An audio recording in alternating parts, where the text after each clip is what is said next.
This conference will now be recorded. अच्छा, आज का जो सेशन है वो फंडामेंटल्स पे है, क्योंकि बहुत सारे फंडामेंटल्स जो हैं वो एक तरह का प्री रिक्विजिट है इस कोर्स का, तो वो हम लोग इनिशियल 2 लेक्चर्स में कवर कर लेंगे। तो वो आज उसी के ऊपर है कि कौन से ऐसे नेटवर्क फंडामेंटल्स हैं जो एक नेटवर्क इंजीनियर को रिक्वायर्ड होते हैं। तो पहले एक सीन देखते हैं हम लोग कि जो साइबर सिक्योरिटी का है कि तो ये एक सीन है डेटा सेंटर का जो सिमुलेट कर रहे हैं। Activate the countermeasures immediately. I need eyes on the traffic sources. We're losing connection. The firewall is completely overloaded. Reroute all traffic through the Dallas scrubbers immediately. We're losing connection to the database. The intrusion is at... तो ये actually show कर रहे हैं कि जो course है वो cyber security की तरफ भी जाएगा। उसकी वजह ये है कि अगर हम इसका लाइव मैप देखें राइट नाउ इस वक्त भी इतने अटैक्स जो हैं वो डिफरेंट कंपनीज के ऊपर जो है वो हो रहे हैं सारे। तो क्योंकि ये अटैक्स हो रहे हैं तो इसलिए जो नेटवर्क इंजीनियर्स की रिक्वायरमेंट बढ़ती जा रही है और सीसीएनए के अंदर जो साइबर सिक्योरिटी का पोर्शन है वो भी काफ़ी बढ़ गया है। तो ये तो जस्ट शो कर रहा है ये अटैक कहलाता है डीडॉस। इसको हम लोग बाद में देखेंगे, लेकिन जो बेसिक अटैक है ये शो करता है कि इस एब्रीविएशन को देख लेते हैं कि ये एब्रीविएशन जो है वो एक्सप्लेनेशन बाद में लेंगे, लेकिन ये अटैक कहलाता है डिस्ट्रीब्यूटेड डिनायल ऑफ सर्विस। तो ये किसी भी मशीन के ऊपर अगर बहुत सारे लोग एक साथ अटैक कर दें तो वो मशीन जो है थोड़ी देर में डाउन हो जाती है। तो ये अटैक्स है। तो ये तो एक स्टार्ट था कि इस वक्त वर्ल्ड में हो क्या रहा है, इसलिए रिक्वायरमेंट्स जो हैं वो बढ़ती जा रही हैं नेटवर्क इंजीनियर्स की। अच्छा, अब हम फंडामेंटल लेक्चर पे वापस आ रहे हैं। तो ये हमारा कोर्स है पूरा जो हम लोग ऑलमोस्ट 13 लेक्चर्स के अंदर ख़त्म करेंगे। तो उसमें शुरू में हम लोग बेसिक नेटवर्किंग पे जाएंगे, फिर जो कोर है इस कोर्स का विच इज स्विचिंग उसके ऊपर आएंगे, और ये भी कोर है का राउटिंग उस पर आएंगे, फिर साइबर सिक्योरिटी में, और फाइनली नेटवर्क ऑटोमेशन। तो ये 5 हिस्सों में ये कोर्स डिवाइडेड है, लेकिन इनिशियल जो है हम लोग बिल्कुल बेसिक से स्टार्ट करेंगे क्योंकि यही 25% है जो शुरू का जो बेसिक टाइप का कोर्स है। तो ये तो एक तरह की आउटलाइन है, और ये उनकी लेटेस्ट आउटलाइन है जो उन्होंने काफ़ी इंजीनियर्स के कंसल्ट करने के बाद बनाई है, और ये आउटलाइन अभी लास्ट मंथ ही उन्होंने रिलीज की है। अच्छा, आज जो हम लोग कवर कर रहे हैं फंडामेंटल्स ऑफ नेटवर्क कवर कर रहे हैं, जिसमें कुछ मॉडल्स हैं जो यूज़ होते हैं, तो उन मॉडल्स को हम लोग डिस्कस करेंगे। कुछ वीडियोस हम लोगों ने बनाई अपने ही कंटेंट से बनाई हुई, तो उसको हम लोग देखेंगे, और एक जो टर्म में इन दोनों को डिफाइन करेंगे विच इज़ कॉल्ड टीसीपी और यूडीपी।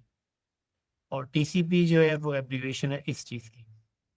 तो हम लोग फिर प्रोटोकॉल को भी डिफाइन करेंगे व्हाट इज़ प्रोटोकॉल, और टीसीपी को भी, और यूडीपी एब्रीविएशन है यूज़र डेटाग्राम प्रोटोकॉल। अच्छा, आज हम लोग इनकैप्सुलेशन को भी लेंगे। ये है आज का तो बेसिक जो फंडामेंटल्स हैं, जो नेटवर्किंग के फंडामेंटल्स हैं, उनको हम लोग ले लेंगे। नेटवर्किंग में हमेशा ये होता है कि 2 डिवाइसेस कम्युनिकेट करती हैं, और ये होस्ट टू होस्ट कम्युनिकेशन है। तो जब 2 डिवाइसेस कम्युनिकेट करती हैं that is called networking which is called host to host communication. अच्छा, होस्ट की जो डेफिनेशन है वो ये कि किसी भी डिवाइस के अंदर अगर हम ये सॉफ्टवेयर इंस्टॉल कर दें तो then it becomes a host.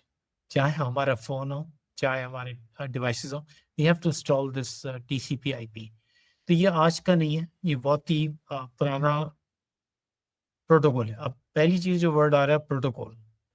अच्छा, प्रोटोकॉल जो डेफिनेशन है वो है कम्युनिकेशन रूल्स। तो जितने भी लोग इस वक्त बात कर रहे हैं नेटवर्किंग में इंटरनेट के ऊपर, they all have to agree कि हम ये रूल्स फॉलो करें, और वो रूल जो है वो ये है टीसीपी आईपी। तो आज हम इस टर्म को जो ये टीसीपी आईपी करता क्या, टीसीपी इसको लेंगे, और बाद में ये इंटरनेट प्रोटोकॉल, आईपी का मतलब है इंटरनेट। तो ये हो गया। अच्छा, अब ये है कि डिवाइसेस को एग्री होना है ऑन कम्युनिकेशन प्रोटोकॉल्स, और वो प्रोटोकॉल जिस पे एग्री होंगे that is called TCP IP. अच्छा, सेकंड ये है कि जब आप कोई डेटा भेज रहे होते हैं, कुछ इंफॉर्मेशन उस पर ऐड करनी है which we can call it headers. जैसे आप लेटर भेजते हैं तो उसके ऊपर कुछ ना कुछ तो लिखेगी टू फ्रॉम, किसको भेजना है, किसको चाहिए। अच्छा, उसके ऊपर होगी एक एड्रेसिंग। तो डेटा जो है, अगर फर्ज अगर आपने कहा मुझे एक फाइल ट्रांसफ़र करनी है नेटवर्क में, तो वो फाइल जो है वो छोटे छोटे पीसेस में हो जाएगी और हर पीस के ऊपर एक हेडर लग जाएगा। अच्छा, अब सेकंड इशू आई एड्रेसिंग। ये सबसे इम्पोर्टेंट है और ये एड्रेसेस जो हैं इसमें दो एड्रेस बहुत इंपॉर्टेंट है। एक कहलाता है आईपी, इंटरनेट प्रोटोकॉल एड्रेस, और एक कहलाता है मैक। अच्छा, मैक कहते हैं मीडिया एक्सेस कंट्रोल। यहाँ ये चीज़ क्लियर हुई कि जब भी आप कोई डेटा भेजेंगे उसके ऊपर आप जो है एक तो टीसीपी ऐड करेंगे, फिर उसके ऊपर आईपी को ऐड करेंगे, उसके ऊपर आप ये मैक को ऐड करेंगे। अच्छा, हम लोग ये करेंगे कि ये दिस इज कॉल्ड फ्रेम। ये कहलाती है इनकैप्सुलेशन। जब हम कोई हेडर को ऐड करते हैं तो that process is called encapsulation. तो हमारा कंप्यूटर ये करता है जैसे ही आपको डेटा भेजना होता है तो हर डेटा के ऊपर ये इंफॉर्मेशन जो है वो ऐड कर देता है। टीसीपी की इंफॉर्मेशन ऐड कर देता है which is transmission control protocol, IP की इंफॉर्मेशन ऐड कर देता है इंटरनेट प्रोटोकॉल, और मैक। और इसकी वजह से ये पॉसिबल हुआ कि यहाँ से किसी भी सोर्स से डेस्टिनेशन की तरफ आप जो है वो पैकेट भेज सकते हैं, और ये चाहे कितना ही रास्ता कॉम्प्लेक्स हो लेकिन ये यहाँ पर पहुंच जाएगा। अच्छा, सेकंड इशू इसमें ये आ रही है कि ठीक है आपने ये भेज दिया, अब क्वेश्चन ये है कि आप किस तरह से इसकी डिलीवरी चाह रहे हैं। क्या आप चाह रहे हैं कि रिलायबल हो, कि हर पैकेट जो है वो पहुंच जाए, या आप चाह रहे हैं स्पीड को। तो आज इसी मैटर को डिस्कस करेंगे कि अगर आप चाह रहे हैं रिलायबल का मतलब ये है कि कोई भी पैकेट जो है, क्योंकि हम जो भी फाइल भेजेंगे it will be converted into packets. Packet का मतलब इंफॉर्मेशन ऐड होगी तो पैकेट्स की चल। तो हमारा काम ये है कि पैकेट जैसा आपने बनाया तो वैसे ही पहुंच जाए, तो ये डिलीवरी है।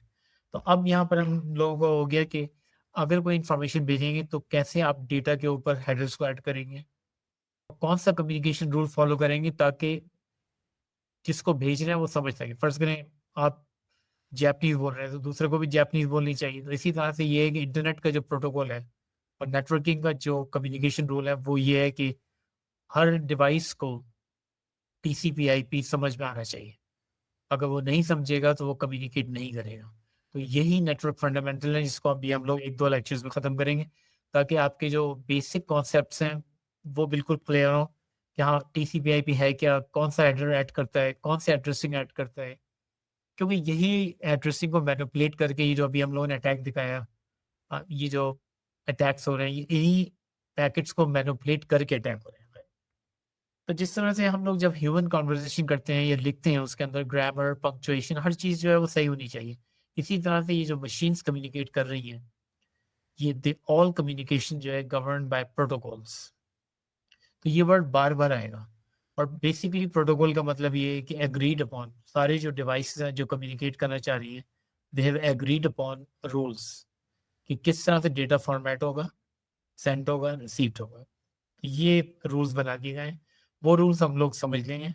हाँ, तो बेसिकली इसके अंदर ये है कि जो सोर्स है और जो डेस्टिनेशन है वो एग्री होने चाहिए उस रूल के ऊपर। अच्छा, उसके दरमियान में कोई मीडियम होगा। अच्छा, ये मीडियम भी हम लोग समझेंगे, ये वायर्ड भी हो सकता है। वायर्ड के अंदर दो चॉइसेस हम लोग देखेंगे, कॉपर को और फाइबर के। तो एक डेटा भेज रहा है, एक रिसीव कर रहा है। तो ये सारी चीज़ें हो रही हैं कि सोर्स ने डेटा भेजा, उसने उसको फॉर्मेट किया, वो मीडियम को क्रॉस किया उसने, और अल्टीमेटली वो डेस्टिनेशन पे पहुंच गया। अच्छा, अब यहाँ पर कौन से रूल्स हैं उसको हम लोग देख लेते हैं। तो ये एक मॉडल सामने आया, टीसीपी आईपी का एक मॉडल था। तो हमेशा ही जब नेटवर्किंग समझाते हैं तो वो ये कहते हैं कि नेटवर्किंग जो है वो डिवाइडेड इनटू सेवरल एरियाज है। उसमें जब आप इवन जॉब करने जाएंगे तो आप इनमें से इन चार एरिया में से किसी एक एरिया में काम कर रहे होंगे, क्योंकि नेटवर्किंग तो बहुत वाइड फील्ड है। अच्छा, ये पॉसिबल है कि आप नेटवर्क की एप्लीकेशंस पे काम कर रहे हो, तो वो एप्लीकेशन भी हम लोग इस कोर्स में लेंगे। उसमें दो जो बहुत इंपॉर्टेंट हैं वो ये दो हैं, वो है एक तो डीएनएस और एक है डीएचसीपी। जब डीएनएस कहते हैं डोमेन नेम सिस्टम को, तो कोर्स के अंदर ही समझेंगे। ये इसलिए पॉसिबल हुई है कि जब भी हम लोग इंटरनेट पे जाते हैं तो हम लोग इस तरह टाइप करते हैं www.cisco.com। अब जैसे ही आप टाइप करेंगे cisco.com को, जो इंटरनेट पे कम्युनिकेशन होती है वो होती है आईपी एड्रेस से। आईपी एड्रेस इस तरह का है, 4 डेसिमल है। तो ये तो डोमेन नेम है और ये उसका आईपी एड्रेस। अच्छा, ये भी कोर्स में हम लोग समझेंगे आईपी एड्रेस कैसे, क्यों ये 11.0.01 ही क्यों है, कुछ और क्यों नहीं है, और डोमेन नेम हो गए। तो ये इस कोर्स का पार्ट है कि नेटवर्किंग में हम जब कम्युनिकेट करते हैं तो हम नॉर्मली सिर्फ एड्रेस लिख देते हैं और ये कहलाता है यूआरएल। ठीक है।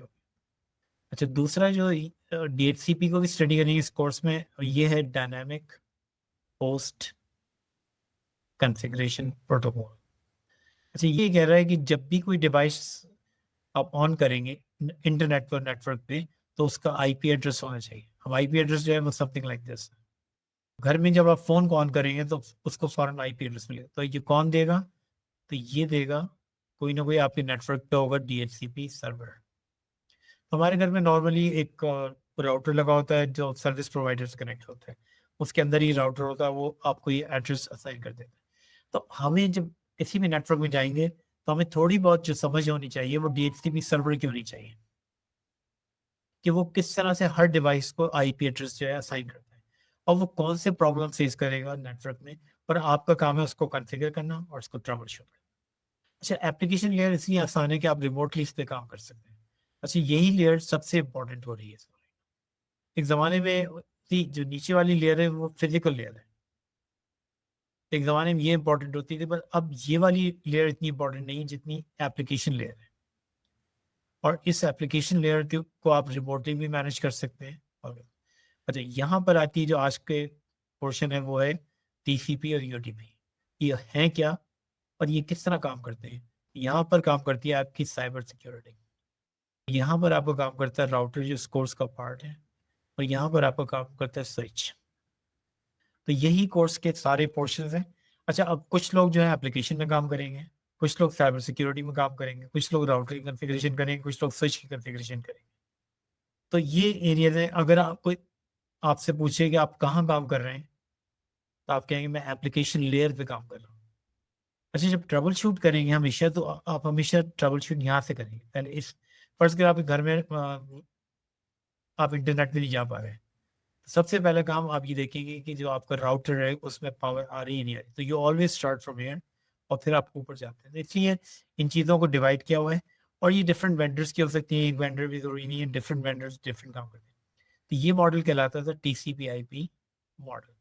अच्छा, अब यहाँ पर ये हुआ है कि पुराना मॉडल था OSI, तो उसको तो हम लोग नहीं लेंगे, लेकिन नॉर्मली अब ये हो रहा है कि नेटवर्क एक्सेस जो है उसमें डेटा लिंक और फिजिकल। अब ये हो गया, जो मॉडल अब फॉलो हो रहा है वो ये है एप्लीकेशन। उसको पूरे कोर्स में हम लोग देख लेंगे कौन सी एप्लीकेशन हैं, and then we get into transport, and then we will get into network, फिर हम काम करेंगे डेटा लिंक, और फिर आपकी फिजिकल। अच्छा, अब ये एक तरह का हाइब्रिड हो गया TCP/IP और OSI मॉडल का। अच्छा, ये लेयर 1 2 3 4 5। अब फर्स्ट करें आपसे कोई पूछे कि आप फर्स्ट ये यहाँ राउटर काम कर रहे हैं, यहाँ स्विच, यहाँ केबलिंग हो रही है। अच्छा, फिजिकल एक ज़माने में बहुत इंपॉर्टेंट होती थी, but not any more. Actually यहाँ पर ज़्यादा जोर है, सैलरीज यहाँ पर है सारी। तो फर्स्ट करें आप कहें मैं लेयर 3 पे काम कर रहा हूँ, कोई आपसे पूछे नेटवर्किंग कहाँ काम कर रहे हैं, लेयर 3, इसका मतलब ये है कि you are working on this layer networking. First करें आप कहें मैं लेयर 2 पे काम कर रहा हूँ, तो इसका मतलब ये कि आप स्विचेस पे काम कर रहे होंगे। अगर लेयर 1 है तो फिजिकल लेयर, यहाँ पर साइबर सिक्योरिटी। तो ये मॉडल है, this is the model TCP/IP model जो आजकल जो है वो यूज़ हो रहा है। तो ये तो बेसिकली आर्किटेक्चर है, फ्रेमवर्क है। हाँ, हमारा काम ये है कि हम प्रैक्टिकल्स में एस्पेक्ट में चले जाएंगे इसके अंदर। तो अब यहाँ से देखते हैं कि होता क्या है। आपने जब डेटा को लिया, आपकी पूरी एक फाइल है। अच्छा, हर उसमें हम लोग लैब कर लेंगे, तो ये फिर थोड़ी बहुत थ्योरी है इनिशियली, वो हम लोग डील कर लें, उसके बाद फिर हम लोग, तो आपका नॉर्मली जो है वो फाइल जो है वो डेटा में कन्वर्ट हो जाएगी। तो सबसे पहला काम ये होता है कि डेटा के ऊपर एक हेडर लगता है which is transport layer, TCP header. तो इसको हम लोग देख लेंगे। हाँ, TCP हेडर और UDP, ये आज का कोर्स का पार्ट। तो जब ये लगता है तो this will be called segment. अच्छा, अब आप सेगमेंट के ऊपर एक और हेडर लगाती है हमारा कंप्यूटर जो है वो IP का, तो now it will be called packet. और फिर पैकेट जो है उसके ऊपर एक मैक का हेडर लगता है and now it is called frame. ये तो वोकैबुलरी हो गई सारी। कि सेगमेंट कहेंगे तो इसका मतलब है कि वो टीसीपी हेडर सेगमेंट के ऊपर आईपी लगाएंगे तो पैकेट बन जाएगा, पैकेट से वो फ्रेम बन जाएगा। तो यही मैं बता रहे हैं कि जब आपका डेटा जारी होता है तो उसके ऊपर टीसीपी का हेडर लगता है और टीसी के बाद आईपी का हेडर लगता है और फाइनली जो है वो Ethernet which is MAC header लग जाता है। तो ये अब जब ये बात करते हैं लेयर 4 की तो इसका मतलब है ये बात कर रहे हैं ट्रांसपोर्ट लेयर की। जब ये लेयर 3 की बात करें तो इसका मतलब है ये नेटवर्क लेयर, ये डेटा लिखते हैं। तो यहाँ जो चीज़ क्लियर हो रही है कि इसमें हेडर्स लगते हैं। अच्छा, हेडर्स क्यों इतने इंपॉर्टेंट है? हेडर्स इसलिए इंपॉर्टेंट है कि इनको जो आपके कंप्यूटर पे अटैक करना चाहता है या आपकी कंपनी के किसी कंप्यूटर पे अटैक करना चाहता है या आपका डेटा चोरी करना चाहता है, वो इन हेडर्स को मॉडिफाई करेगा। वो जहाँ से आ रहा है उसको इंडिकेट नहीं करेगा, कहीं और का पता दे देगा। तो इसलिए जो भी नेटवर्क का पर्सन होता है उसका काम ये होता है कि वो ये जो पैकेट्स हैं इनके अंदर की इंफॉर्मेशन को देख सके। अच्छा, वो हम लोग देखेंगे, एक टूल को हम लोग लेंगे, हम इसी कोर्स में लेंगे इस टूल को, और that is called wire shark. वो आप घर में फ्री डाउनलोड कर लें और उससे घर के पैकेट्स को कैप्चर कर लें। क्योंकि एक दफ़ा आप पैकेट को कैप्चर करेंगे ना, आप पैकेट के अंदर देख सकते हैं कि पैकेट के अंदर क्या होगा। तो ये as data moves down the centre headers are added. तो हमें थोड़े बहुत हेडर्स को रीड करना आना चाहिए और हम उसको एक टूल अभी वो भी फ्री टूल है, अगर डाउनलोड करें, लेकिन ये टूल है फिर आप सीवी में ऐड कर सकते हैं वायर शार्क को। तो ये एक छोटी सी रील हम लोगों ने अपने कंटेंट से बनाई, तो पहले हम इसको देख लें।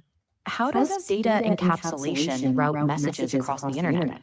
Because without strict rules, raw data arrives as unreadable noise. Take a single outgoing email on your computer, ready for a remote web server. First, the transport layer breaks the email into manageable pieces and adds a TCP header to track their sequence. This is called a segment. But this segment has no geographic awareness of where the server actually lives. So the network layer wraps it in an IP header with the global destination, forming a larger block called a packet. Finally, MAC addresses are added to navigate the jump to the next router, creating a frame. This fully encapsulated frame converts into raw binary to physically cross the wire. At the destination, the receiving server works in reverse, quickly stripping away each header layer. And once that final transport wrapper is carefully peeled off at the very top of the stack, the clean, original email text is delivered straight to the application, completely intact and ready to read. How does तो यहाँ आपको अंदाजा होगा कि data जो है वो उसके ऊपर मल्टीपल हेडर्स जो है ऐड होते हैं। जैसे पहले टीसीपी का, फिर आईपी का और फिर ईथरनेट का, जैसे कह सकते हैं मैक। तो ये फिर फ्रेम बन जाता है और ये फ्रेम जो है अल्टीमेटली कन्वर्ट होता है बाइनरी में 101010, तो ये फिर निकल जाता है। तो हम अभी जो शुरू में देखने जा रहे हैं वो ये कि टीसीपी क्या काम करता है, आईपी क्या काम करता है और ये मैक क्या काम करता है। और क्यों ये एड्रेसेस इंपॉर्टेंट है, क्योंकि ये 3 एड्रेसेस हैं जो हमें हर फ्रेम में ऐड करने पड़ते हैं। वो एड्रेसेस ये हैं, आईपी एड्रेस, मैक एड्रेस और पोर्ट नंबर। तो हमारा काम ये है कि ये 3 एड्रेस क्यों ऐड होते हैं, इनकी आपस में है क्या रिलेशनशिप और किस तरह से इनको जो हैक करना चाहता है वो किस तरह से एक्सप्लॉइट करता है।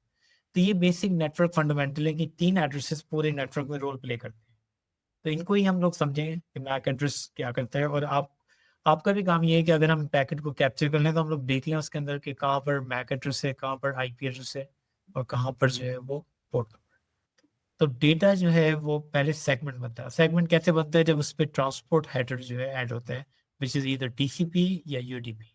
टीसीपी कहते हैं ट्रांसमिशन कंट्रोल प्रोटोकॉल और यूडीपी कहते हैं यूजर डेटाग्राम प्रोटोकॉल। जब ये सेगमेंट के ऊपर फिर आईपी का हेडर ऐड करते हैं तो ये बन जाता है पैकेट, लिखा हुआ आईपी। फिर पैकेट के ऊपर एक और प्रोटोकॉल है विच इज कॉल्ड ईथरनेट। तो यहाँ मैक ऐड करते हैं तो दिस बिकम्स अ फ्रेम और फिर आप में ये बिट्स की शक्ल में चले आता है। तो ये जो हेडर ऐड करने का प्रोसेस है दिस इज कॉल्ड इनकैप्सुलेशन। तो अब ये है वोकैबुलरी नेटवर्क की। इनकैप्सुलेशन किसको कहते हैं, जहाँ हेडर को ऐड करते हैं और जब रिसीव करता है वो डी इनकैप्सुलेट करता है और फिर फाइनली जैसे एक लिफाफे के अंदर आप लेटर को भेजते हैं और जब वो रिसीव करता है वो उस एनवलप से वो लेटर को निकाल लेता है। तो ये हमारा हेडर है। अब इसको हम लोग इस तरह से देखते हैं अगर हम इंटरनेट पे जाएं, सी हम अगर वैसे जाते हैं तो ये आपको अगर हम जाएं cisco.com पे, ये तो इमीडिएटली आ जाएगा। लेकिन इतनी जल्द ये सब कुछ जो cisco.com पे हुआ है, ये इतनी आसानी से नहीं हुआ। इसके पीछे जो है वो काफ़ी राउटर्स इन्वॉल्व हुए हैं, स्विच इन्वॉल्व हुए हैं। तो हमें इसको स्टडी करना है कि हमने तो cisco.com टाइप किया था, लेकिन सेकंड्स के अंदर ये आ गया। तो इसके पीछे हिस्ट्री क्या है और ये किस तरह चल रहा है। तो अब पहले हम एक छोटी सी लैब करते हैं और वो देख लेते हैं। तो हम जाएंगे, एक टूल है जो हम इंटरनेट से डाउनलोड कर सकते हैं, विच इज कॉल्ड पैकेट ट्रेसर। तो ये आपको सिस्को एकेडमी का लॉगिन मिलेगा। सिस्को एकेडमी ये है, तो इस तरह का आपको लॉगिन मिल जाएगा। यहीं से आप डाउनलोड कर लेंगे इसको। इसमें सारा कंटेंट है और इसका अगर एग्ज़ाम आप दे देंगे तो आपको फिर सर्टिफिकेट और डिजिटल बैच मिल जाएगा जो लिंक्डइन पे लगा सकते हैं। तो ये कंटेंट भी यहाँ पर दिया हुआ है सारा, और इसी यहाँ लिखा हुआ download and install packet tracer. तो आप इसको क्लिक करेंगे तो यहाँ से पैकेट ट्रेसर जो है वो डाउनलोड हो जाएगा फॉर्म। तो ये एक टूल है जो फ्री सिस्को का है। तो आप एनरोलमेंट के बाद ये आपको मिल जाएगा टोकन के जरिए। तो you will be logged in to here. इसमें सारा कंटेंट भी मौजूद है, तो अगर आप घर में पढ़ना चाहें तो you can just read it. अच्छा, हम लोगों के नोट्स भी होंगे, और ये जो रील बन रही है ये भी हम लोगों की अपनी क्रिएटेड है सारी। तो अब हम पैकेट ट्रेसर पे जाते हैं और यहाँ सी आपको बिल्कुल ब्लैंक स्क्रीन नजर आ रहा है। तो हम लोग एक छोटा सा नेटवर्क अगर क्रिएट करें तो we will create something like this. हम यहाँ से पीसी को मूव करेंगे। अब ये 2 पीसीज हैं, अभी ये होस्ट नहीं बने लेकिन 2 पीसीज हैं। इनको हम अच्छा यहाँ से फिर एक डिवाइस कनेक्ट करेंगे विच इज कॉल्ड स्विच। तो कोर्स के अंदर हमें ये स्टडी करना है कि स्विच को कैसे कंफिगर करते हैं, स्विच को कैसे ट्रबल शूट करते हैं। अच्छा, जरूरी नहीं सिस्को का, ये एक जेनेरिक कोर्स है, किसी भी कंपनी का स्विच है उनका बेसिक फंडामेंटल प्रिंसिपल यही है, एक ही है। तो अब इसमें हम केबल लगाएंगे। अच्छा, केबल डिफरेंट टाइप के यहाँ गिवन है, उसको भी हम लोग बाद में डिस्कस करेंगे, लेकिन अभी एक केबल यूज करेंगे विच इज कॉल्ड स्ट्रेट थ्रू। अच्छा, ये जो खास स्ट्रेट थ्रू केबल है, ये अगर डिसिमिलर डिवाइस है, जैसे यहाँ पर एक पीसी है एक स्विच है, तो क्योंकि ये डिसिमिलर है तो इसे यूज करें। अब अगर हम स्विच को क्लिक करेंगे तो ये हमें स्विच नजर आ रहा है, और इसको जूम इन भी कर सकते हैं। तो ये स्विच है। तो हम ये करेंगे, ये इसके पोर्ट्स हैं सारे। इसका मतलब है कि इसके अंदर जितने भी पोर्ट्स हैं, फर्ज करें ये 6, 12, 24 पोर्ट है। तो सी ये 24 पोर्ट्स जो हैं उनकी एक स्पीड है, ये 100 मेगाबिट पर सेकंड भी चल रहा है। तो ये तो इसकी स्पीड है। ये 2 फिगर हैं, ये गीगाबिट यानी 1000 मेगाबिट पर सेकंड। तो ये फास्टर पोर्ट है। तो अगर हमें 2 स्विचेस को कनेक्ट करना है तो फिर हम इन पोर्ट्स को यूज़ करेंगे। लेकिन अगर हम पीसी को कनेक्ट करना है तो यहाँ पर ये पॉसिबिलिटी है कि हम 24 पीसीस को कनेक्ट कर दें और वो आपस में कम्युनिकेट करेंगे यूजिंग दिस स्विच। तो स्विच का काम ये है कि जितनी भी डिवाइसेस से कनेक्ट करें, अब वो चाहे फ़ोन हो, पीसी हो, कैमरा हो, कुछ भी डिवाइस हो, हम इससे कनेक्ट करेंगे तो ये आपस में कम्युनिकेट कर लेंगे। अच्छा, अगर हमें इस पर्टिकुलर स्विच को मैनेज करना है तो यहाँ पर एक पोर्ट होगा कंसोल पोर्ट। तो हम कंसोल में लगाएंगे तो हम इस स्विच को मैनेज कर लेंगे। तो ये इसको आगे जाके डिटेल में देखेंगे, लेकिन अभी हम सिर्फ ये पोर्ट दिखा रहे हैं। तो ये पोर्ट जो है यहाँ पर ये मौजूद है। अब यहाँ पर ये मसला हो गया कि इनको कनेक्ट करते, तो हम इस केबल को यूज़ करेंगे और हम जाएंगे फास्ट ईथरनेट 0। तो ये इसका ईथरनेट पोर्ट है, इसे कनेक्ट करेंगे और इसके पोर्ट से कनेक्ट करेंगे। ये कनेक्ट हो गया। तो अब ये देखिए एम्बर लाइट नज़र आ रही है। तो इसको अगर हम यहाँ से एक ऑप्शन दिया हुआ है फास्ट फॉरवर्ड का। अच्छा, अब ये क्यों एम्बर लाइट नज़र आई और इसको किस तरह मूव कर सकते हैं, ये कोर्स के एडवांस पोर्शन में है। लेकिन अभी हम इसको फॉरवर्ड करते हैं टाइम को, तो ये ग्रीन हो गया। इसका मतलब ये कनेक्शन जो है वो हो गया कनेक्शन इसका। अब इसी तरह से दूसरा लेते हैं स्ट्रेट थ्रू। स्ट्रेट केबल को भी हम लोग डिस्कस करेंगे, लेकिन अभी हम यहाँ से कनेक्ट कर लेते हैं। इसमें लिखा हुआ है कि इसके नेटवर्क कार्ड से हम कनेक्ट करेंगे यहाँ पर फास्ट ईथरनेट। फास्ट ईथरनेट का मतलब है 100 मेगाबिट पर सेकंड। और यहाँ जाके इसके नेक्स्ट जो अवेलेबल पोर्ट है वो लिखा हुआ है 0/2। इसका मतलब है क्योंकि ये मॉड्यूल 0 है, हो सकता है इसमें मल्टीपल मॉड्यूल हो, लेकिन यहाँ पर 0 ही है और सेकंड पोर्ट पर कनेक्ट हो गया। इसको फिर फास्ट फॉरवर्ड करके कनेक्ट। तो अब ये हमारा एक छोटा सा नेटवर्क जो है वो क्रिएट हो रहा है, क्योंकि हम लोगों ने इसको कनेक्ट कर लिया है आपस के अंदर। लेकिन इश्यू यहाँ पर अभी भी आ रही है कि ये होस्ट नहीं बने। हम लोगों ने अभी डिफाइन किया था कि नेटवर्किंग जो है होस्ट टू होस्ट कनेक्टिविटी। अच्छा, होस्ट बनाने के लिए हमें इसमें इंस्टॉल करना पड़ेगा TCP IP। तो अब हम ये करते हैं कि इस PC को ही क्लिक करते हैं और यहाँ अब ये देखें, यहाँ पर अगर हम जूम इन करें तो हमें PC नजर आ रहा है और ये था इसका नेटवर्क कार्ड। अभी जब हम लोगों ने केबल कनेक्ट किया था वो इससे कनेक्ट किया था, तो हमने यहाँ से केबल लेके इसको यहाँ पर कनेक्ट कर दिया। अच्छा, अब हम लेंगे इसका डेस्कटॉप। तो डेस्कटॉप पे बहुत सारी चीज़ें नज़र आ रही हैं, लेकिन अभी जो हम जा रहे हैं वो TCP IP का इंस्टॉल करने जा रहे हैं। तो हम यहाँ से क्लिक करेंगे इसको। अब यहाँ देखिए 2 ऑप्शन नज़र आ रहे हैं, क्योंकि हमें कोई भी डिवाइस काम नहीं करेगी जब तक कि उसके अंदर IP एड्रेस ना हो। अच्छा, IP एड्रेस क्या है, डिटेल है, वो तो बाद में देखेंगे, लेकिन आपको हर डिवाइस को, चाहे फ़ोन हो, उसको IP एड्रेस तो देना ही पड़ेगा। तो अब इसका IP एड्रेस ये रखते हैं, ये 4 डेसिमल नंबर में आ जाता है और ये आ गया। अच्छा, ये 2 चीज़ें बहुत इंपॉर्टेंट हैं जिसको आगे जाके आपको समझना है, IP एड्रेसिंग और सबनेट मास्क, इसको बाद में देखेंगे, और डिफ़ॉल्ट गेटवे। अच्छा, यहाँ 2 ऑप्शन देते हैं आपको।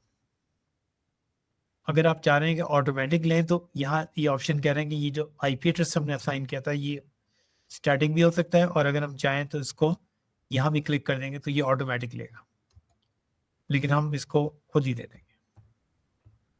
लेकिन कोर्स में ये है कि आपको ये समझ में आना चाहिए कि किस तरह से आप किसी कंपनी में जाएंगे, रिमोटली जाएं और वहाँ जाके आप हर डिवाइस को IP एड्रेस दे देंगे, बस ये IP एड्रेस। तो जब ये इंस्टॉल होगी तो इसका मतलब ये है कि इसमें IP एड्रेस, इसमें TCP IP इंस्टॉल होगी। अच्छा, अब हम देखेंगे क्या इंस्टॉल हुई नहीं हुई। तो आपको जाना पड़ेगा कमांड प्रॉम्प्ट पे, और कमांड प्रॉम्प्ट पे जाके हम एक कमांड देंगे इसको IP config। अच्छा, कभी भी कॉन्फ़िगरेशन मालूम, फर्ज के हम अपने कंप्यूटर की मालूम करना चाह रहे तो हम अपने कंप्यूटर पे जाएंगे कमांड प्रॉम्प्ट पे, तो ये हमारा कंप्यूटर आ गया। तो उस पर अगर आपको अपनी कॉन्फ़िगरेशन देखनी है तो आप टाइप करेंगे IP config। तो ये आपको यहाँ पर अगर देखें तो ये आपको सब कुछ दे देगा। ये बता रहा है कि हमारे कंप्यूटर का जो IP एड्रेस है वो ये है। तो इसका एड्रेस है 192.168.100.27। अच्छा, अगर ये एड्रेस नहीं होता तो ये नेटवर्क पे नहीं जाता, अभी ये गो टू मीटिंग भी नहीं होती। अच्छा, दूसरा जो एड्रेस यहाँ पर नज़र आ रहा है, दिस इज कॉल्ड, ये तो हो गया इसका IP एड्रेस। दूसरा एड्रेस जो नज़र आ रहा है, this is called MAC address. तो ये बहुत इंपॉर्टेंट एड्रेस हैं 2। अच्छा, ये फिजिकल एड्रेस है, ये हर डिवाइस को असाइन होता है, इसको चेंज नहीं करेंगे। नॉर्मली चेंज नहीं होता, सिर्फ हैकर ही चेंज कर देते हैं इसको, लेकिन नॉर्मली आपका ये फिक्स्ड एड्रेस है। ये चेंज हो सकता है IP एड्रेस, तो ये चेंज हो जाएगा। ये 2 एड्रेसेस यहाँ पर आ गए।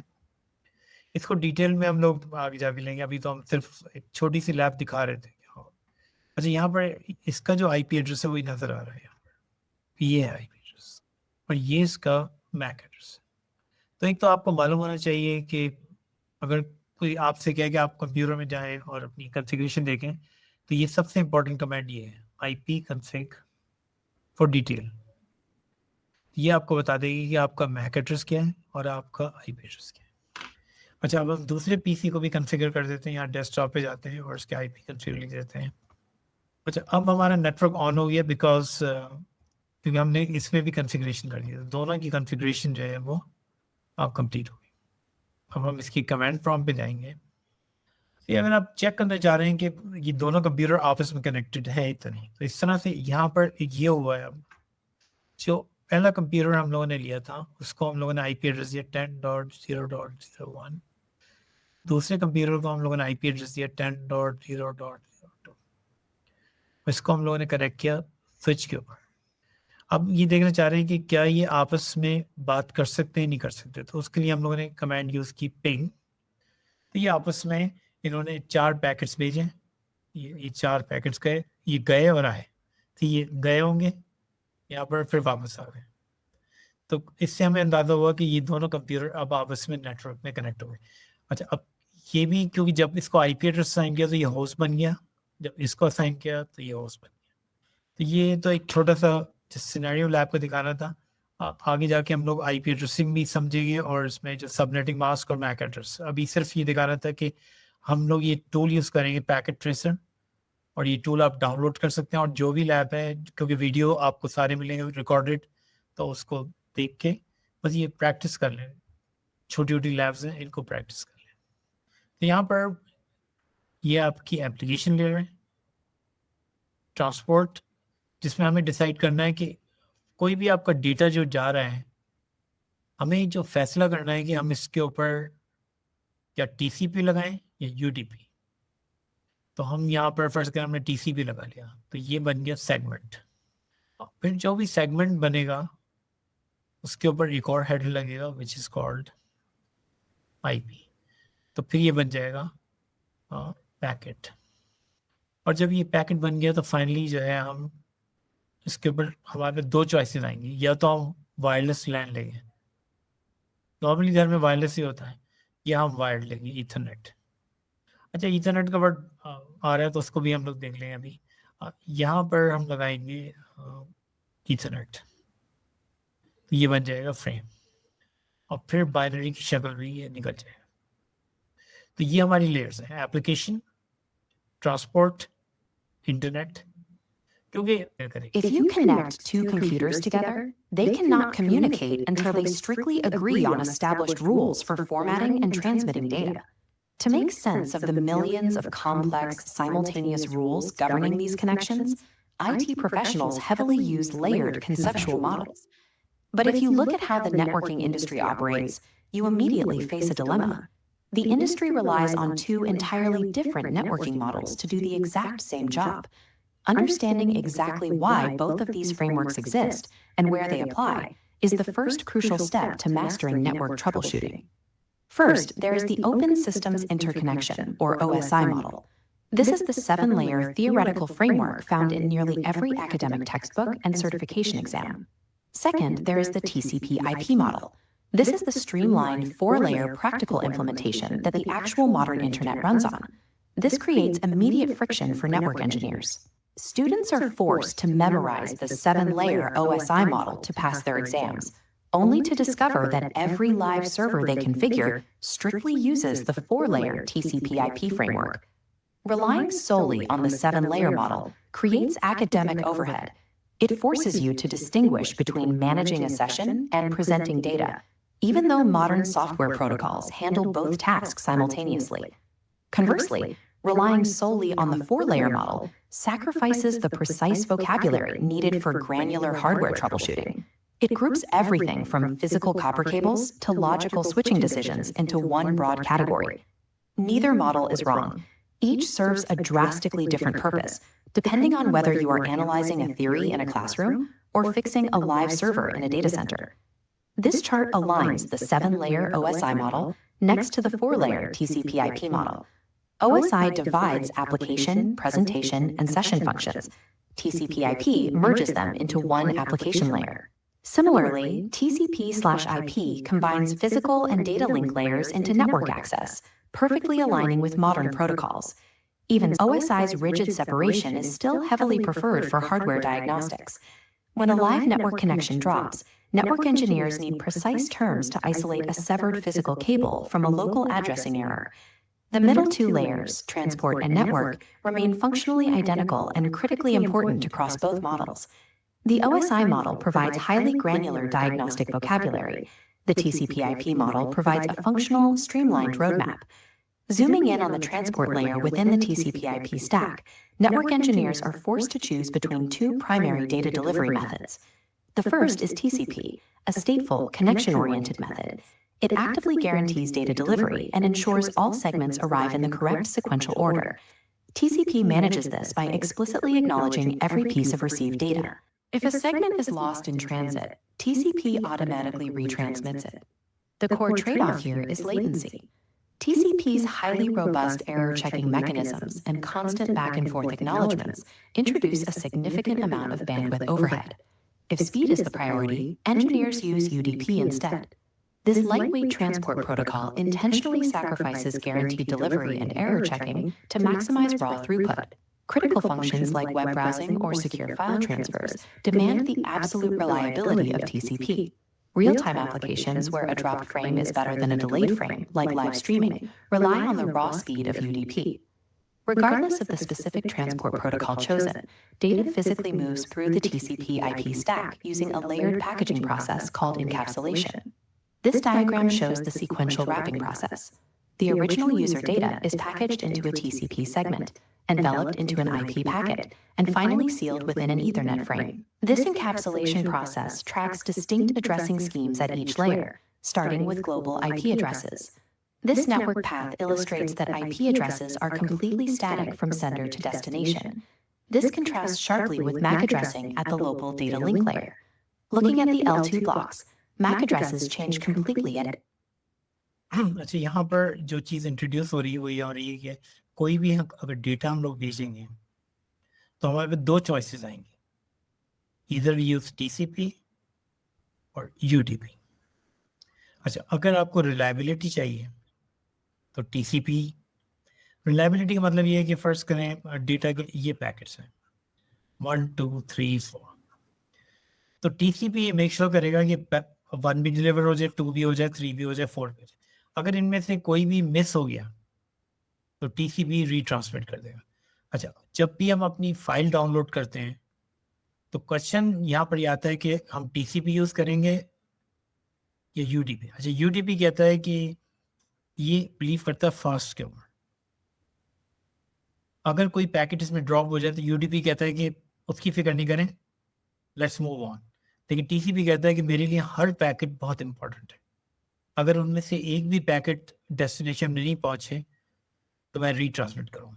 अच्छा, अब क्वेश्चन आता है कि ईमेल क्या यूज़ करता है, क्या ये TCP यूज़ करेगा या UDP यूज़ करेगा? अच्छा, अब ईमेल क्योंकि बहुत रिलायबिलिटी चाहिए तो इट विल यूज़ TCP। तो यहाँ पर नेटवर्किंग में आपको ये मालूम होना चाहिए कि कौन से जो चीज़ें चल रही हैं वो TCP यूज़ कर रही हैं और कौन सी चीज़ें जो UDP यूज़ कर रही हैं। अब फर्स्ट का हम क्या है कि जो इस वक्त गो टू मीटिंग चल रही है इसमें वॉइस क्या यूज़ करेगा, TCP या UDP? अच्छा, वॉइस में प्रॉब्लम ये है कि अगर ये इसने मेक श्योर किया कि हर पैकेट पहुंचे तो फिर बहुत प्रॉब्लम होगा, तो ये यूज़ करता है UDP, क्योंकि UDP के अंदर ही जरूरी नहीं कि अगर कोई पैकेट ड्रॉप हो गया तो ड्रॉप हो गया। अगर कोई फाइल डाउनलोड करनी है तो फाइल जो है इट विल यूज़ TCP।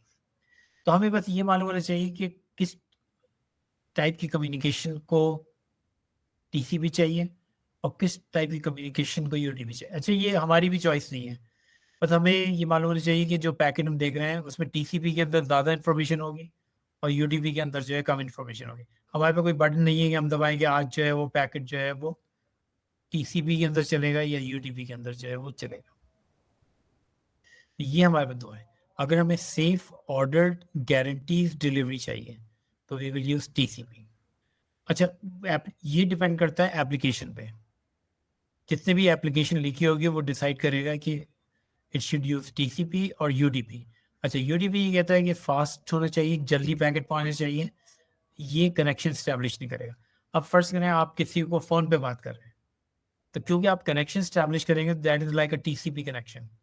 अगर हम किसी को मैसेज भेजते हैं वॉइस का तो वो तो एक तरह UDP होगा क्योंकि वो फास्ट है, आपने कोई कनेक्शन जो है वो स्टैब्लिश नहीं किया। तो UDP जो है वो कनेक्शन लेस है और TCP जो है वो सेफ है, हर चीज़ जो है वो उसमें पहुंचेगी और उसमें कोई प्रॉब्लम नहीं होगा।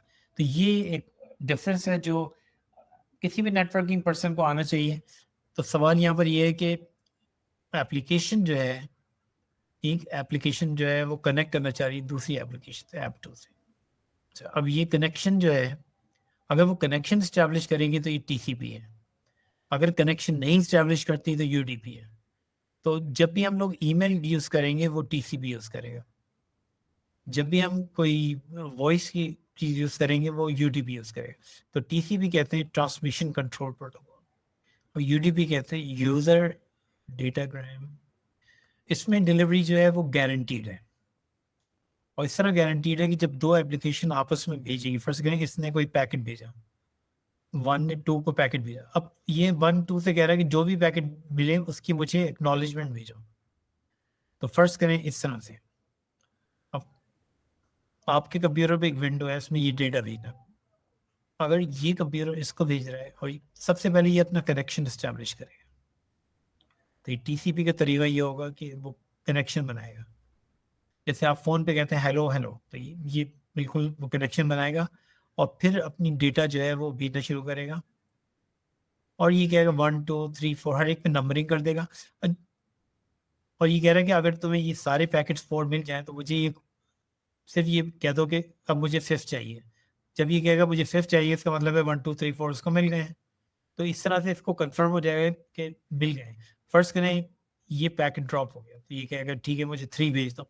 तो इस तरह से ये जो कनेक्शन स्टैब्लिश होता है। अच्छा, यूडीपी का जहाँ तक ताल्लुक है वो कोई कनेक्शन नहीं भेजेगा, वो बस सारे पैकेट्स को भेज देगा। अगर मिलते हैं तो मिले, नहीं मिलते तो नहीं मिले।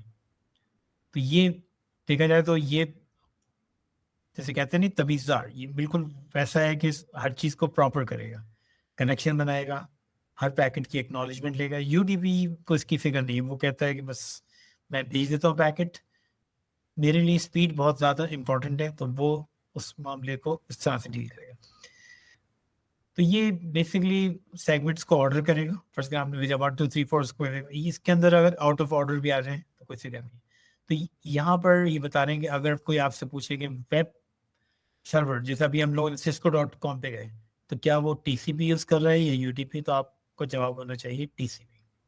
अगर वो पूछें आपसे कि ईमेल क्या यूज़ करता है, क्योंकि क्वेश्चन यहाँ पर ये आ जाएगा कि किस चीज़ को रिलायबिलिटी चाहिए, तो आप कहेंगे टीसीपी। अगर कोई फाइल ट्रांसफर हो रही है, आप डाउनलोड कर रहे हैं, तो उसमें एक भी अगर पैकेट मिस हो गया तो वो फाइल नहीं चलेगी, तो वो टीसीपी यूज़ करेगा। लेकिन अगर आप गेम खेल रहे हैं और उसमें एक पैकेट नहीं गया तो क्या फ़र्क पड़ता है। अगर आप किसी से फ़ोन व्हाट्सएप पे फ़ोन पे बात कर रहे हैं तो वो उसके अंदर भी यूडीपी यूज़ करें। तो ये मेन क्राइटेरिया है हमारे, जो जितने भी डेटा पैकेट्स जाएंगे तो एप्लीकेशन डिसाइड कर देती है कि उस पर वो टीसीपी का हेडर लगाएगी, और कुछ एप्लीकेशन ऐसी होती है जिनके ऊपर ये कहते हैं कि वो यूडीपी का हेडर लगाएंगे। तो अगर टीसीपी है तो ईमेल के ऊपर ये लगेगा, फाइल के ऊपर ये लगेगा, वेब सर्वर में ये लगेगा, यूडीपी में ये है कि वॉइस के ऊपर ये लगेगा। तो टीसीपी के अंदर जो मेन चीज़ है वो रिलायबिलिटी है कि टीसीपी जो है वो सेगमेंट्स बनाएगा और मेक श्योर करेगा कि हर सेगमेंट मिल जाए। टीसीपी का काम ये है कि चीज़ जो है रिलायबल होनी चाहिए। और टीसीपी एक काम और भी करेगा, वो अपने फ्लो को कंट्रोल करेगा। वो ये कहेगा कि मेरी वजह से अगर फर्स्ट करें ये सारे पैकेट एक राउटर में आ गए, अब यहाँ से पैकेट गया और एक डिवाइस होती है जो इंटरनेट से कनेक्ट करती है, विच इज कॉल्ड राउटर, और ये इंटरनेट आपका गया। अब राउटर जो है वो इतने पैकेट तेजी से आ रहे हैं, वो जैम हो गया। तो टीसीपी कहता है कि मेरी वजह से किसी को तकलीफ नहीं होनी चाहिए, तो व्हाट आई विल डू, मैं अपनी स्पीड को कम कर लेता हूँ ताकि राउटर में इतने ज़्यादा पैकेट्स जो हैं वो जैम नहीं होने चाहिए। क्योंकि राउटर में अगर इतने पैकेट जैम हो गए तो राउटर में से हो सकता है कोई पैकेट ड्रॉप कर दे और फिर मुझे दोबारा भेजने पड़ेंगे। तो टीसीपी में एक बहुत इंपॉर्टेंट कैरेक्टरिस्टिक है विच इज कॉल्ड फ्लो कंट्रोल। वो अपने आप को स्पीड को कंट्रोल कर लेते हैं। यूडीपी ये नहीं करेगा, यूडीपी कहेगा मेरी वजह से अगर राउटर जैम होता है तो मुझे कैसे करें उसकी। तो ये दोनों के जो मैनरिज्म है वो फ़र्क है कि टीसीपी तो यहाँ पर वो फ्लो कंट्रोल भी करेगा। और अगर आपके पैकेट्स जो हैं फर्स्ट करें आपने कहा 1 2 3 4 ये आउट ऑफ ऑर्डर भी आए तो फिर ये ऑर्डर में कर देगा। ये एक स्पेशलिटी है टीसीपी की, और ये फंडामेंटल्स है नेटवर्किंग के। तो टीसीपी में एक टर्म आएगी विच इज कॉल्ड स्टेटफुल। तो जब भी ये वर्ड आए स्टेटफुल, इसका मतलब ये है कि आप कनेक्शन बिल्ड कर रहे हैं। तो दो वर्ड हैं, स्टेटफुल एंड स्टेट। तो जब भी कोई बात करेगा वोकैबुलरी को वो रखेंगे स्टेटफुल। अगर आपसे पूछे तो इसका मतलब ये है कि वो हर चीज़ को जानता है, स्टेट्स कनेक्ट हो रहे हैं। स्टेट का लेस का मतलब ये है कि कोई कनेक्टिविटी इस्टेब्लिश नहीं हो रही दोनों के दरमियान। स्टेटफुल का मतलब ये है कि हर चीज़ जो है वो मॉनिटर हो रही है, हर चीज़ जो है वो कंट्रोल में। तो टीसीपी जो है वो स्टेटफुल है। एप्लीकेशन को ये पता है कि अगर मैं टीसीपी को यूज़ करूँगा तो वो एप्लीकेशन जो है वो सारे पैकेट जो है मिल जाएंगे। लेकिन इसका भी नुकसान भी होता है। तो एक और वर्ड नेटवर्किंग में काफ़ी दफ़ा आएगा which is this word, latency. Latency का मतलब है डिलेज, क्योंकि जब आप इस तरह की गारंटी लेंगे तो डिले भी होगा और ओवरहेड, क्योंकि बहुत सारी इंफॉर्मेशन लिखनी पड़ेगी। हर डेटा के साथ आपको काफ़ी इंफॉर्मेशन जो है वो ऐड करनी पड़ेगी। तो ये फिर रिलायबिलिटी एक कॉस्ट पे आती है। तो जितने भी बड़े मैसेजेस होंगे उनको फिर ये एक तरह का सेगमेंट जो है वो कर देगा सर, सेगमेंट्स। नहीं, अगर कोई फाइल आ गई आपकी तो ये उसको सेगमेंट करेगा और हर एक को फिर नंबर भी कर देगा, विच इज़ कॉल्ड सीक्वेंसिंग। तो ये जो है फिर आपको सी अगर आउट ऑफ ऑर्डर भी आके 3 पहले आ गया, 1 बाद में आया, 4 उसके बाद आया, तो 5, लेकिन फिर ये उनको करेक्टली ऑर्डर में कर देगा। और इसीलिए इसको कहा जाता है कि this is more like reliable packet. अच्छा, अब यहाँ पर बात हो रही है कनेक्शंस की। जब ये लोग कनेक्ट होंगे, जैसे अगर आप किसी से बात करते हैं तो पहले एक हेलो करते हैं, तो ये अपने आप को हेलो करेगा। ये एक बिट, ये जो डेटा भेजेगा उसमें एक खास टाइप का पैकेट है, वो सिन कहलाता है। जैसे ही इसको ये मिलेगा तो दूसरी पार्टी जो है, फर्स्ट ये ए है, ये बी है, तो बी कहेगी कि इसने ए मुझसे कनेक्ट होना चाह रहा है। अच्छा, ये आगे जाके नेटवर्किंग बहुत इंपॉर्टेंट होगा, क्योंकि इसी तरह से है कि ये जो कनेक्शन हो रहा है, हमें मेक श्योर करना है कि हमारे कंप्यूटर से जो लोग भी कनेक्ट हो रहे हैं, फर्स्ट आपके घर में कंप्यूटर है, वो सही लोग हैं। ये भी पॉसिबल है कि कोई हैकर आपसे कनेक्ट हो गया, सारा आपका डेटा जो है वो कॉपी करके ले जाए। तो इसलिए ये जो पैकेट है बहुत इंपॉर्टेंट है कि ये जो हेलो कर रहा है, क्या वो सही आदमी है या गलत आदमी है। क्योंकि ये अगर बी सब जगह कि सही है, तो उसको फिर ये कहेगा ठीक है, ये एक और ख़ास पैकेट भेजेगा और कहेगा ठीक है, कनेक्शन जो है आपका इस्टेब्लिश हो गया। और उसके बाद जो है यहाँ से एक और पैकेट जाएगा, एक्नॉलेज। तो ये जब हो जाएगा तो फिर ये कनेक्शन जो है वो कहलाएगा इस्टेब्लिश्ड। तो ये इस्टेब्लिश्ड हो जाएगा कनेक्शन। तो क्योंकि ये टीसीपी करता है, अच्छा यूडीपी क्या ये काम करेगा? नहीं, सिर्फ टीसीपी ये कह रहा है कि मैं बहुत प्रॉपर वे में कनेक्शन अपना इस्टेब्लिश करूँगा, फिर मैं डेटा को भेजूँगा। अच्छा, ये सारी थ्योरी है, लेकिन ये इंपॉर्टेंट इसलिए है कि अगर हम कभी पैकेट को कैप्चर करेंगे तो हम उसके अंदर ये सारे जो पैकेट्स जिनकी बात कर रहे हैं वो नज़र आएंगे आपको कि hello can we open a secure connection.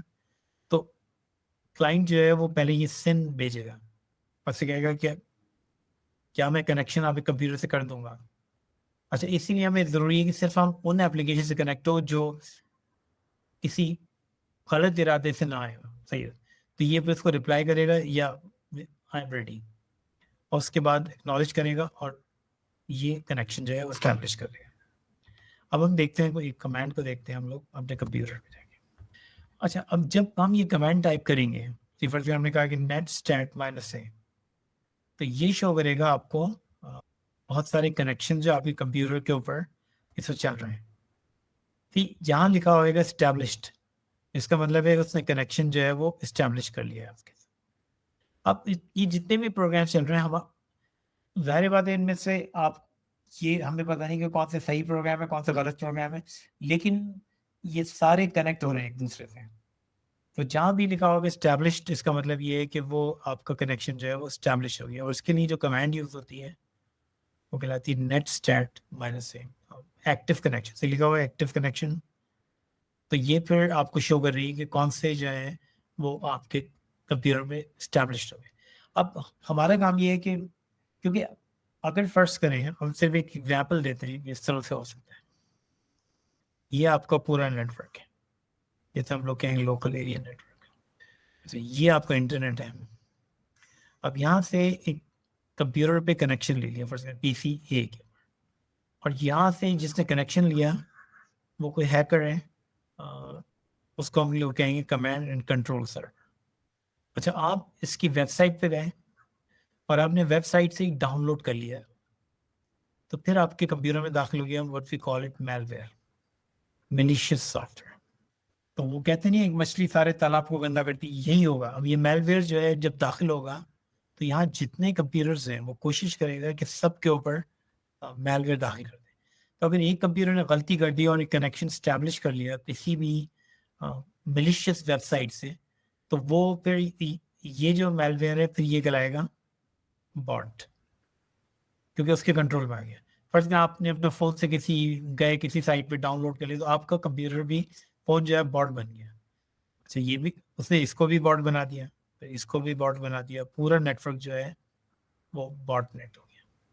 तो ये इस चीज़ को अवॉइड करना, तो ये कनेक्शंस जो है वो एक बहुत इंपॉर्टेंट रोल प्ले करते हैं। क्योंकि अगर आपने कोई गलत कनेक्शन ले लिया किसी भी कंप्यूटर ने आपके नेटवर्क में, और उसमें दाखिल हो गया ये बॉट जो था, आप किसी वेबसाइट पे गए या कोई आपके व्हाट्सएप पे अटैचमेंट है, आपने कहा मैं इसको क्लिक कर लेता हूँ। अब ये रोजाना स्कैम होता है, पाकिस्तान जो है वो टॉप के ऊपर है साइबर से, उसके अंदर साइबर हैकिंग के अंदर। तो उसमें ये होता है कि वो व्हाट्सएप पे कोई आया अटैचमेंट, आपने क्लिक किया, जैसे क्लिक किया वो फिर कनेक्ट हुआ और वो आपके इंफॉर्मेशन भी चोरी कर ली, बैंक अकाउंट खाली कर दिए। तो ये सब पॉसिबिलिटी है। तो यहाँ से क्योंकि ये पीसीए जो है वो एक पूरा चैनल बना लेगा अपने कमांड एंड कंट्रोल से, तो ये फिर उसको गाइड कर रहा होगा, ये जो मेलवेयर है उसको कंट्रोल कर रहा होगा कि तुम्हें करना क्या है। ये बहुत कुछ डैमेज कर सकता है, ये आपके कंप्यूटर को डिलीट कर देगा, कॉपी कर लेगा डेटा जो है नेटवर्क से। तो इसलिए ये कनेक्शन वैसे तो लग रहा है कि क्या फ़र्क पड़ता है, कनेक्शन कर लेगा, लेकिन ये जो टीसीपी का 3 वे हैंडशेक है, ये एक बहुत इंपॉर्टेंट रोल प्ले करता है क्योंकि हमें इस तरह के कनेक्शंस को रोकना है। क्योंकि अगर हमने इस कनेक्शन को नहीं रोका तो अभी जो हम लोगों ने देखा है कि इस्टेब्लिश्ड हो गया कनेक्शन, तो वो फिर एक प्रॉब्लम जो है वो क्रिएट करेगा। उसकी एग्जांपल भी देख लेते हैं हम लोग। अच्छा, अब ये एक सिमुलेशन है कि अटैकर करेगा क्या। अभी हम लोगों ने जो देखा वो ये वाला, फर्ज करें अगर आपके कंप्यूटर पे बहुत सारे ये हेलो के सिन फ्लड कर दें तो थोड़ी देर में आपका सर्वर जो है डाउन होगा। तो हम यह करते हैं कि ये लेजिटिमेट यूज़र है, अगर इसको कहें तो ये सर्वर से कनेक्ट हो, अभी तो कनेक्ट हो गया, लेकिन हैकर ने कहा कि मैं क्यों ना इस सर्वर को डाउन कर दूँ। तो मैं ये करता हूँ कि बहुत सारे हेलो भेज देता हूँ। तो मैं ये करता हूँ सिन का जो पैकेट है वो भेजना शुरू करता हूँ। तो अब हम इसको फ्लड करेंगे सिन को। अब ये बहुत सारे पैकेट, अब ये आपका सर्वर जो है थोड़ी देर में वो डाउन होने लगेगा क्योंकि सिम की बिट सर्वर पे हिट कर रही है। और जो अब अच्छा, अब इसको रिवर्स करें, जब हम लोगों ने शुरू में दिखाया था वो डीडॉस अटैक, यानी ये अटैक हो गया आपके सर्वर पे और वो टीसीपी को यूज़ कर रहे हैं और सीधे देखें आप पैकेट्स जो है ड्रॉप कर रहे हैं। अब अगर ये जो लेजिटिमेट यूज़र है ये कनेक्ट करना चाहेगा तो ये नहीं कनेक्ट होगा, स्टेटस रिजेक्टेड, क्योंकि किसी हैकर ने इसको इतने पैकेट भेज दिए।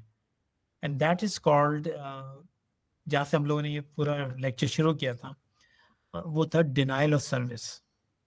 यानी आपका काम था सर्वर की सर्विस को डिनाई करना, और डिस्ट्रीब्यूटेड डिनाइल ऑफ सर्विस जो है, जिसको फिर वो एब्रिविएशन कह रहे थे डीडॉस, का मतलब है मल्टीपल लोग जो हैं यही अटैक कर दें सारा।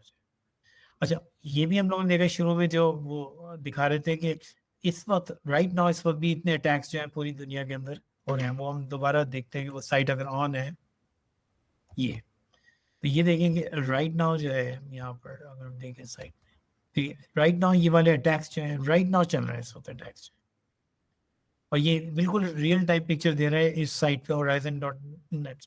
और यही वाले अटैक्स जो हैं इस वक्त राइट नाउ चल रहे हैं, लिखा होगा शोइंग 89 DDoS इवेंट्स। तो ये इवेंट्स थे क्या? तो वो इवेंट्स यही थे, तो वो इवेंट्स ये थे।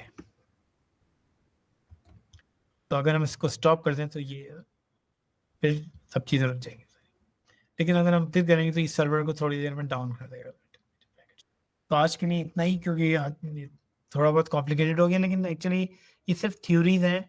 उसके बाद हम लोग प्रैक्टिकल पे आ जाएंगे, लेकिन थोड़े से फंडामेंटल अगर कवर कर लें तो बहुत सारी चीज़ें जो फ्यूचर में आएंगी उसको फिर आप समझ सकते हैं कि क्यों हो रही है। और ये क्यों ये 3 वे हैंडशेक इम्पोर्टेंट था, क्योंकि ये आपको काम एज ए नेटवर्क है कि इस तरह के अटैक्स जो हैं वो आप जिस कंपनी में भी काम करें उसमें होनी नहीं चाहिए। तो कोई क्वेश्चन है तो पूछ लें, फिर हम लोग आज का ये सेशन कंक्लूड करते हैं।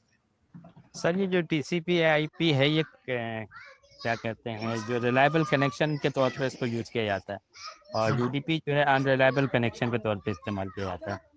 तो ये ऐसी कौन सी जगहें हैं या ऐसे कौन